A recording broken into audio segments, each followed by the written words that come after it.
Hi, good morning, നമസ്കാരം.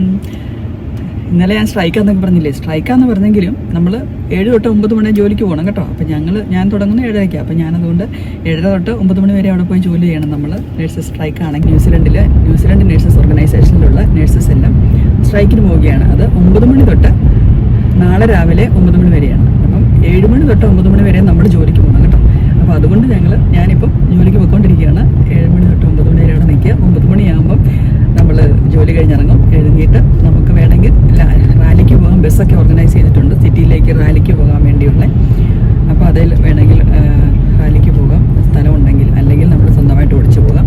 അങ്ങനെയൊക്കെയുള്ളതാണ് ഇന്നത്തെ strike. അതൊക്കെയാണ് ഇന്നത്തെ വിശേഷങ്ങൾ. ഇത്രയും നാളിവിടെ സ്ട്രൈക്ക് അങ്ങനെ കുറവായിരുന്നു കേട്ടോ. ഒരു 4-5 വർഷമായതുകൊള്ളൂ ഇത്രയും സ്ട്രൈക്കുകൾ ഉണ്ടാകാൻ തുടങ്ങിയിട്ട്. നമ്മളിവിടെ വരുന്ന സമയത്ത് ഇങ്ങനെ നേഴ്സസ് സ്ട്രൈക്കോ കാര്യങ്ങളോ ഒന്നും ഇല്ലായിരുന്നു കേട്ടോ. കിട്ടുന്ന പൈസ എല്ലാവർക്കും നമുക്ക് അധികം ജീവിത ചെലവുകൾ ഇവിടെ കുറവായിരുന്നു അതിന്. അപ്പോൾ അതുകൊണ്ട് നമുക്ക് കിട്ടുന്ന അന്നേരം ശമ്പളം കുറവായിരുന്നെങ്കിലും നമുക്ക് കിട്ടുന്ന പൈസ കൊണ്ട് നമുക്ക് ജീവിക്കാൻ പറ്റുമായിരുന്നു. ഇപ്പോൾ ശമ്പളം കൂടിയിട്ടുണ്ട്, എന്നാൽ നമ്മുടെ ജീവിത ചെലവ് വളരെ കൂടി പോവുകയും ചെയ്തു. അതുകൊണ്ടാണ് ഇപ്പോഴത്തെ സ്ട്രൈക്കും കാര്യങ്ങളൊക്കെ നടക്കുന്നത്. അതുപോലെ തന്നെ പോപ്പുലേഷൻ കൂടുകയും ചെയ്തു. അപ്പോൾ അതുകൊണ്ട് ആളുകളുടെ എക്സ്പെക്റ്റേഷൻ കൂടിയ പണ്ടത്തെ പോലെ തന്നെയുള്ള എക്സ്പെക്റ്റേഷനാണ്. എന്നാൽ അതുപോലെയുള്ള ഒരു നഴ്സിംഗ് കെയർ കൊടുക്കുവാൻ വേണ്ടി നഴ്സസിന് സാധിക്കുന്നുമില്ല. അപ്പോൾ അതുപോലെ തന്നെ ഇതെല്ലാം കമ്പ്യൂട്ടറൈസ്ഡ് ആയിട്ടുള്ള കാര്യങ്ങളായി ചെയ്യാനുള്ള കാര്യങ്ങളും. അപ്പോൾ നഴ്സിംഗ് കെയറിനുള്ള സമയം കുറവാണ് കിട്ടുന്നത് നഴ്സസിന്.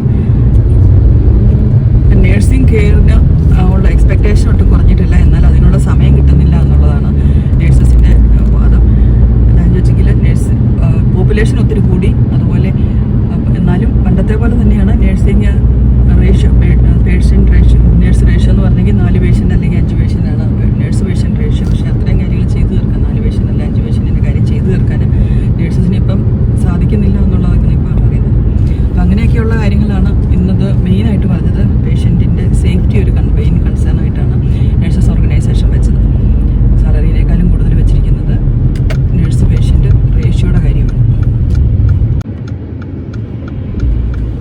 ഞാൻ ജോലി ചെയ്യുന്ന ഹോസ്പിറ്റലിൻ്റെ സാറ്റലൈറ്റ് യൂണിറ്റിലേക്കാണ് ഞാൻ ഇന്ന് പോകുന്നത് കേട്ടോ. അതാണ് നമ്മുടെ വീടിൻ്റെ അടുത്തുള്ള സ്ഥലം. അവിടെ വരുന്ന ജോലി ചെയ്യാം എന്നോർത്താണ് ഞാൻ ഇങ്ങോട്ട് പോകുന്നത്. ഇവിടെ 2 മണിക്കൂർ ജോലി ചെയ്യുക. എന്നിട്ട് നാളെയും ഇതുപോലെ തന്നെ 2 മണിക്കൂർ കഴിഞ്ഞിട്ട് നമുക്ക് കയറിയാൽ മതി. 9 മണിക്ക് കയറിയാൽ മതി. നമ്മൾ 7 മണിക്ക് തുടങ്ങുന്നതിന് പകരം 9 മണിക്ക് തുടങ്ങിയാൽ മതി. അങ്ങനെയാണ് ഈ സ്ട്രൈക്കിൻ്റെ ഒരു സിസ്റ്റം. അപ്പോൾ അത്രയേ ഉള്ളൂ ഇന്നത്തെ വീഡിയോ. ഇന്ന് അതിൻ്റെ സ്ട്രൈക്കിൻ്റെ അപ്ഡേറ്റ് ഒക്കെ പിന്നെ പറയാം കേട്ടോ. Thank you very much. By.